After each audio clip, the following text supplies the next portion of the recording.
Hello, नमस्कार दोस्तों। SK study point में आपका हार्दिक स्वागत है। आज मैं डिस्कस करने जा रही हूँ आपके साथ जो DSSB TGT English female cut off है 2021 उसके बारे में। जैसा कि जिन जिन बच्चों ने एग्ज़ाम दिया उन्होंने पेपर को देखा, तो जहाँ तक कि हम पेपर की बात करें, जो फर्स्ट पेपर था 100 मार्क्स वाला, यानी कि जो फर्स्ट मीन्स सभी सब्जेक्ट्स जिसमें थे इंग्लिश, मैथ, ईवीएस नहीं, रीजनिंग वगैरह, तो वो जो पेपर था वो टाइम कंज्यूमिंग था लेकिन मुश्किल नहीं था। ठीक है, तो मेरे अकॉर्डिंग उसमें जो एक एवरेज बच्चा है वो 60 का स्कोर, एक एवरेज बच्चा 60 का स्कोर करेगा और जो ब्रिलियंट है वो 75 तक भी पहुंचेगा।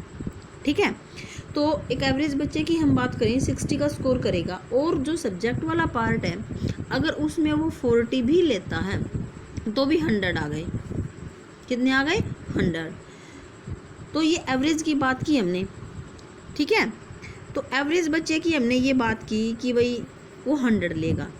तो एवरेज बच्चे के हिसाब से तो कभी कट ऑफ निर्धारित नहीं होती, क्योंकि इतनी सीटें ही नहीं है। 381 सीटें हैं टोटल। कितनी हैं? 381। तो उसके अकॉर्डिंग जो पेपर की कट ऑफ है वो ये मान लो 110 से 115 तक तो जानी ही जानी है, इससे नीचे नहीं रहने वाली। क्योंकि जो हमारा सब्जेक्ट वाला पेपर था 100 मार्क्स का, वो मुश्किल नहीं था।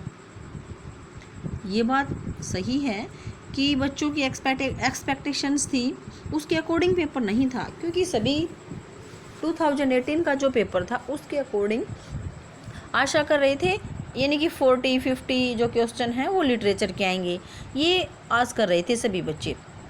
लेकिन वो चीज़ें नहीं आई। लेकिन फिर भी जो पेपर था वो टाइम कंज्यूमिंग भले ही था लेकिन मुश्किल नहीं था। इसलिए मेरे हिसाब से ये कहा जा रहा है कि भाई जो कट ऑफ है वो, कोई कह रहा 95 to 100 मीन्स 100 वाले को सेफ बता रहे हैं। मेरे अकॉर्डिंग 110 वाला ही सेफ है। सेफ तो उसको भी नहीं मान सकते मेरे हिसाब से, इससे भी आगे बढ़ेगी कट ऑफ, क्योंकि पेपर कल जो लेवल था ना वो मुश्किल नहीं था, हाँ जस्ट टाइम कंज्यूमिंग था।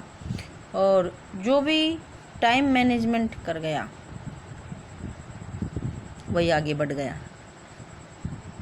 ठीक है, तो इस जो जर्नल की कट ऑफ की हमने बात की 110 to 115। अब हम EWS की बात करें तो 2-3 मार्क्स डिक्रीज हो जाएगी, 108 to 112।